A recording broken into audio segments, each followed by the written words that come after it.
क्या कभी आपने सोचा है कि आज के समय में जो लैंग्वेजेस हम यूज़ करते हैं रोज़ाना एक दूसरे से जिस भाषा में बात करते हैं या फिर जो हम लिखते हैं उनकी शुरुआत कहाँ से हुई? चलिए गैस कीजिए, ये क्या लिखा हुआ है? या फिर ये नहीं समझ पाए? वेल, ये अजीबोगरीब से दिखने वाले वर्ड्स ब्राह्मी लिपि है।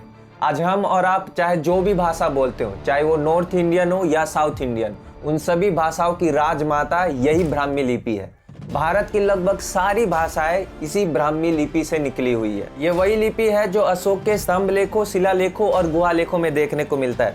पर कमाल की बात यह है कि इस लिपि को हजारों सालों तक पढ़ा नहीं जा सका और एक लंबे अंतराल के बाद ब्रिटिश काल के दौरान फाइनली इस लिपि को डिकोड किया गया।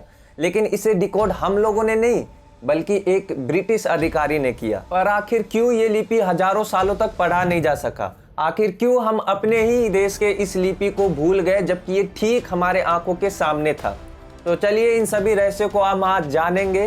तो अगर आप हिंदी बोलते हो या तमिल, गुजराती बोलते हो या बांग्ला या फिर कोई भी और इंडियन लैंग्वेज जिससे आप जुड़े हुए हैं, तो ये वीडियो आपके लिए है।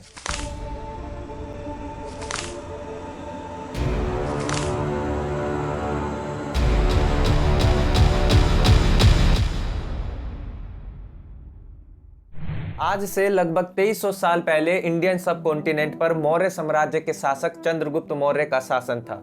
इस महान शासक के शासन काल में ब्राह्मी लिपि ने अपने अस्तित्व की पहचान बनानी शुरू की। चंद्रगुप्त से जुड़े दो इंस्क्रिप्शन जो हमें गोरखपुर के पास सोहगोरा में कॉपर प्लेट और बांग्लादेश के महास्थान में स्टोन एडिक्ट के रूप में मिले, इन दोनों ही इंस्क्रिप्शन में जिस लिपि का इस्तेमाल किया गया वो थी ब्राह्मी लिपि। चंद्रगुप्त के बाद ये लिपि धीरे धीरे पूरे देश में फैल गई, खासकर सम्राट अशोक के समय में। अशोक के शासनकाल के दौरान ब्राह्मी लिपि ने अस्तित्व से अमरता की ओर अपना कदम बढ़ाया। अशोक के शिलालेख, स्तंभ लेख और गुहा लेख जिनमें उन्होंने मानवता का संदेश दिया था, उन सभी संदेशों को ब्राह्मी लिपि के रूप में दर्ज किया गया।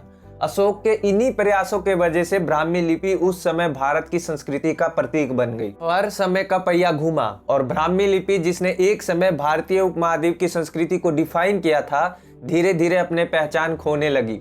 समय के साथ ब्राह्मी लिपि से कई नई लिपियों और भाषाओं का जन्म हुआ, जिस वजह से उसकी खुद की पहचान धीरे धीरे मिटने लगी। समय बीतता गया और लोग इसे भूलते गए और फिर हजारों सालों बाद एक समय ऐसा भी आया जब इन पत्थरों पर उकेरे गए ये लिपि मात्र एक साइन बनकर रह गए। उन्हें पढ़ पाना और उनका अर्थ समझ पाना इम्पॉसिबल हो गया। वेल, कई सेंचुरीज बीत जाने के बाद एक सुल्तान का ध्यान इस लिपि की ओर गया। सल्तनत काल के दौरान दिल्ली के सुल्तान फिरोज शाह तुगलक एक दिन शिकार पर निकले हुए थे।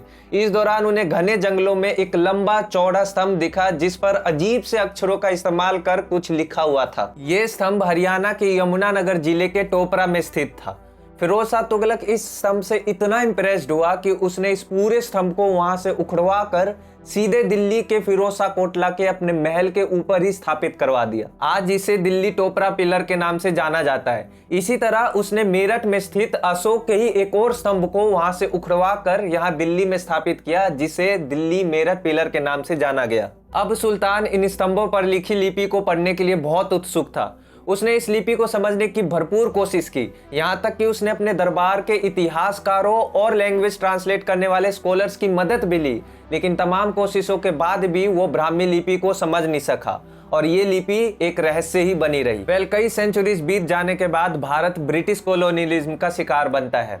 अंग्रेजों ने अपने शासन काल में भले ही भारत को काफी नुकसान पहुंचाया, लेकिन इतिहास के क्षेत्र में उनके योगदान को नजरअंदाज नहीं किया जा सकता। ये बात सही है कि अंग्रेज अधिकारियों ने अपने फायदे के लिए भारतीय इतिहास का इस्तेमाल किया, लेकिन कुछ चुनिंदा ब्रिटिश अधिकारी ऐसे भी थे जिन्होंने भारतीय इतिहास को शेप देने में बहुत महत्वपूर्ण भूमिका निभाई। इन्हीं कुछ चुनिंदा ब्रिटिश अधिकारियों में से एक थे जेम्स प्रिंसेप, जिनको इतिहास से जुड़े स्क्रिप्ट्स को डिसाइफर करने में एक्सपर्टीज थी। उन्होंने पहले भी कई अनसुलझे लिपियों को कोइंस के माध्यम से डिसाइफर किया हुआ था।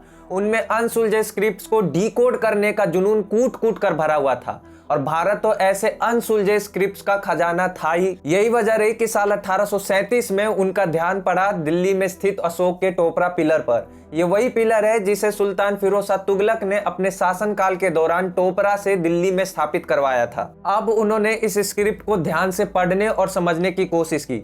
जब वो इस स्क्रिप्ट को समझने की कोशिश कर रहे थे तब उन्हें एक वर्ड जो बार बार देखने को मिल रहा था वो था दानम। ब्राह्मी स्क्रिप्ट के प्राकृत भाषा में इस शब्द का मतलब था डोनेशन। प्रिंसेप ने पाया कि इस लिपि में किसी राजा द्वारा बार बार दान देने का उल्लेख किया गया है। इस खोज ने उन्हें एक दिशा दी।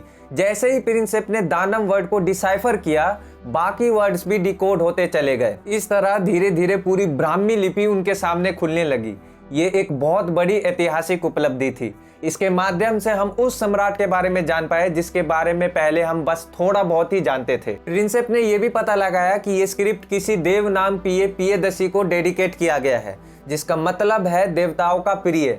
पहले उन्हें लगा कि ये तो श्रीलंका के किसी राजा का नाम है, क्योंकि यही सेम नाम उन्होंने श्रीलंका के एक स्क्रिप्ट में भी पढ़ा था। हालांकि बाद में उन्हें पता चला कि श्रीलंका के लोग पहले से ही देवनाम पियदसी को सम्राट अशोक के रूप में जानते थे, जिन्होंने बौद्ध धर्म के प्रचार के लिए श्रीलंका में अपने बच्चों को भेजा था। जब प्रिंसेप ने इस स्क्रिप्ट को पूरी तरह डिसाइफर कर लिया, तब उन्होंने इस स्क्रिप्ट को मौर्यकालीन लिपि या भारतीय लिपि कहा, ब्राह्मी लिपि नहीं। आगे चलकर एक फ्रेंच ओरिएंटलिस्ट एल्बर्ट टेरियन ने बौद्ध सूत्र ललित विस्तार का रेफरेंस लेकर इस लिपि को ब्राह्मी लिपि कहकर संबोधित किया। तब से लेकर आज तक इसे ब्राह्मी लिपि के नाम से ही जाना जाता है। हालांकि अतीत में इस लिपि को ब्राह्मी ही कहा जाता था, इस पर अभी उतनी क्लियरिटी नहीं है। ब्राह्मी स्क्रिप्ट के डिसाइफर हो जाने के बाद अशोक से जुड़े सभी शिलालेखों और स्तंभलेखों को समय के साथ डिकोड कर लिया गया। आज जिस सम्राट अशोक पर हम इतना गर्व करते हैं, उनकी कहानी को सामने लाने का पूरा श्रेय जेम्स प्रिंसेप को जाता है।